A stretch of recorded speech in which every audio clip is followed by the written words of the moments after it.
Il se réjouit de votre malheur. Cela s'appelle le Schadenfreude.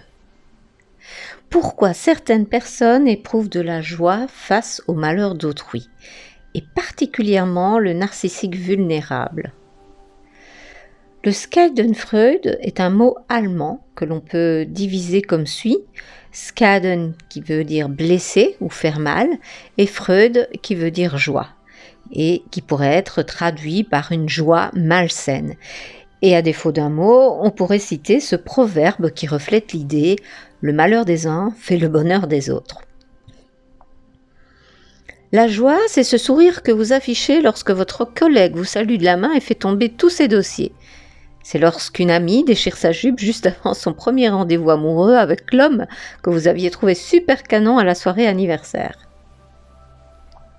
Il existe plein de situations qui provoquent ce qu'on appelle le Schadenfreude. D'après Ilios Kotsou, docteur en psychologie et spécialiste des émotions et de l'intelligence émotionnelle, ce sont des zones du plaisir qui s'activent dans notre cerveau lorsque l'on éprouve de la Schadenfreude. Cependant, il y a une différence entre rire, moquerie et la Schadenfreude. On va rire spontanément si quelqu'un se casse la figure devant nous, mais on éprouvera de la Schadenfreude seulement si on a conscience de l'infortune de l'autre dans la situation.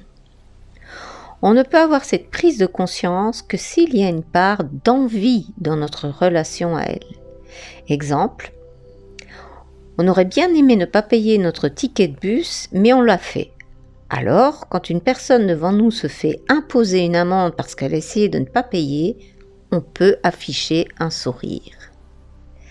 La Schadenfreude est une joie liée à l'envie et à la mauvaise estime de soi.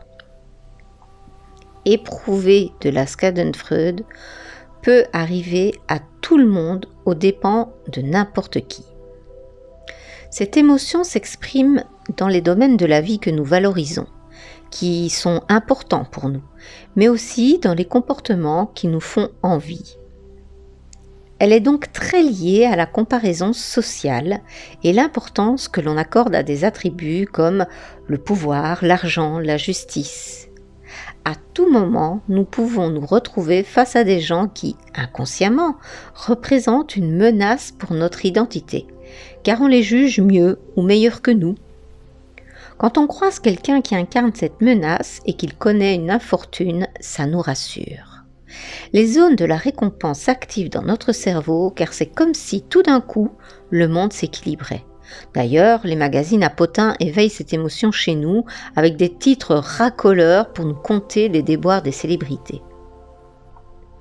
Face aux petits malheurs subis par l'autre, nous sommes soulagés de découvrir qu'il n'est finalement pas si parfait, si génial, si cool que cela. C'est une sorte de trêve, explique ainsi Tiffany Watt-Smith, qui est chercheuse britannique et qui a écrit un livre sur le Schadenfreude, The Joy of Another Misfortune. Excusez mon anglais. Un instant, on se sent supérieur et on ressent momentanément une sorte de compassion de tout ce que l'on n'a pas. Derrière l'envie se cache donc aussi un manque de confiance en soi. C'est parce que l'on n'a pas confiance en soi que l'on se sent attaqué dans son ego par l'autre et que l'on apprécie qu'il subisse une infortune. Chacun a son échelle de valeur dans la construction de son estime de soi.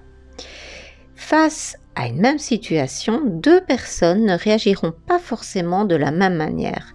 Peut-être qu'une seule éprouvera de la Schadenfreude car elle seule se sentait menacée. Selon cette chercheuse britannique, on se réjouit de l'infortune d'autrui parce que l'on pense que c'est mérité, pas parce que ça nous fait plaisir en soi. C'est particulièrement vrai dans les situations où un hypocrite est démasqué, par exemple. Un politicien chantre de la vertu en matière de famille qui a en fait 3 maîtresses. Le premier de la classe surpris en train de tricher. Peu de choses nous donnent autant de plaisir que le fait qu'une personne soit remise à sa place. Cette émotion est en contradiction avec la morale. Ces précisions mettent un peu de baume au cœur, car même si elle est spontanée, imprévisible et fugace, la Schadenfreude peut être difficile à admettre, puisqu'elle entre en contradiction avec notre éducation. Se réjouir du malheur des autres, cela paraît immoral. Surtout qu'il ne s'agit pas toujours d'assister à une forme de rééquilibrage. La menace que l'on avait l'impression de subir disparaît, ou à une expression de justice. Les choses se remettent dans l'ordre, les règles sont de nouveau respectées. Deux sentiments derrière lesquels on pourrait se cacher. Parfois, on éprouve de la schadenfreude en apprenant qu'un rival n'a pas obtenu ce que l'on convoitait, même si cela ne nous apporte rien personnellement. On parlera de schadenfreude contextuelle. Dans ce cas, l'impression d'immoralité de nos pensées nous saute aux yeux aussi fortement que le plaisir éprouvé à l'annonce de la nouvelle, et avec elle, la honte nous saisit. La honte est le signal d'une prise de conscience que l'on est décalé vis-à-vis de nos normes personnelles, qui dépendent de notre éducation et de la société. Mais la morale est une chose, la psychologie une autre. On ne peut pas lutter contre ces émotions, mais on peut choisir ce que l'on en fait. C'est là que tout se joue au sujet de la schadenfreude. Et quand on y pense, c'est vrai pour toutes les émotions. Il n'y a donc aucune culpabilité à avoir s'il nous arrive de ressentir de la schadenfreude, d'autant plus qu'elle est le signe d'autres émotions négatives fortes en nous, comme la jalousie et l'envie, qui sont très inconfortables. Elle nous offre de façon inoffensive un petit boost de l'estime de soi. Ilios Kotzou propose 6 pistes pour travailler sur ces émotions et limiter ainsi les occasions où on la ressent. Choisir de se réjouir du bonheur d'autrui. Première piste. Si j'apprends à le faire, je cultive le contraire de la schadenfreude. Vous pouvez commencer à vous entraîner en cherchant à vous réjouir pour des personnes que vous aimez bien. Ensuite, développer son empathie. Cherchez à comprendre les personnes, à vous mettre à leur place. Si vous arrivez à vous mettre à leur place, vous ne ressentirez pas de schadenfreude s'il leur arrive malheur. Troisième piste, cultiver les situations prosociales. Collaborer, jouer ensemble aide à mieux connaître les autres. Il existe par exemple des jeux positifs pour développer l'altruisme, la bienveillance, l'empathie. Quatrième piste, prendre conscience de notre interdépendance. Nous sommes tous liés les uns aux autres. Si mon bien-être est lié à celui des autres, je suis moins tenté de me réjouir de leur malheur. Réfléchir de cette manière aide aussi à sortir de la comparaison sociale. Cinquième piste, développer l'autocompassion. La douceur et la compassion pour soi est un antidote aux situations de manque de confiance en soi. On ne peut pas chercher à écraser les autres pour se valoriser, ni à être le premier en tout, puisqu'il n'y a pas, par définition, qu'un seul premier. Mieux vaut chercher à faire de son mieux. Et le dernier point, approfondir sa connaissance de soi, son intelligence émotionnelle.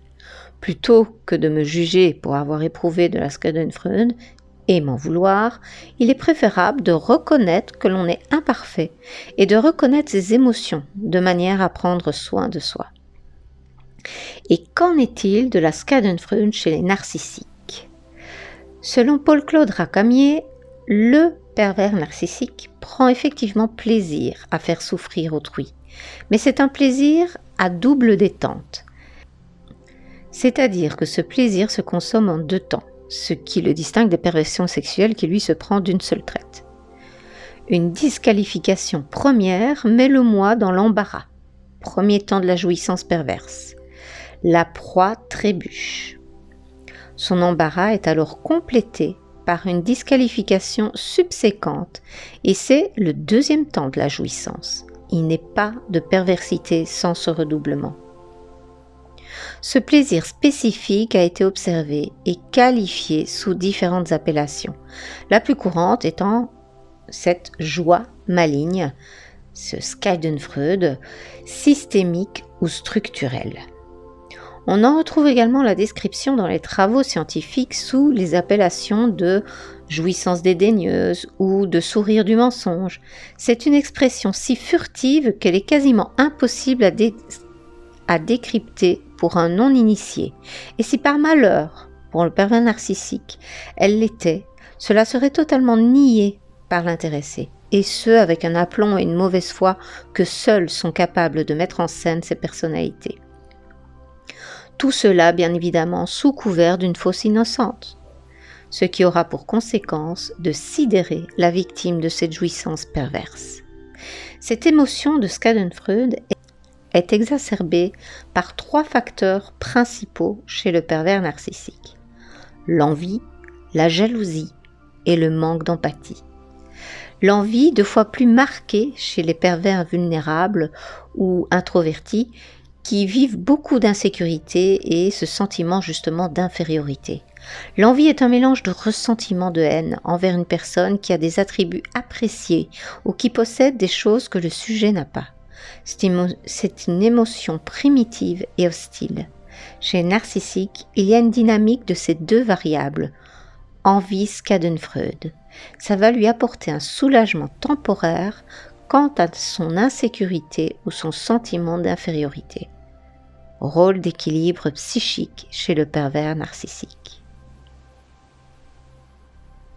J'espère que cette explication vous a permis de comprendre que nous aussi, parfois, nous avons cette réaction de nous moquer ou de rire du malheur d'autrui, car c'est la première émotion qui nous vient face à ce genre de situation ou d'expérience. Pour autant, pour le pervers narcissique, il s'agit là, évidemment, d'une émotion qui vient le rassurer dans son insécurité profonde de cette identité qu'il s'est créée. Je vous dis à très bientôt, prenez bien soin de vous.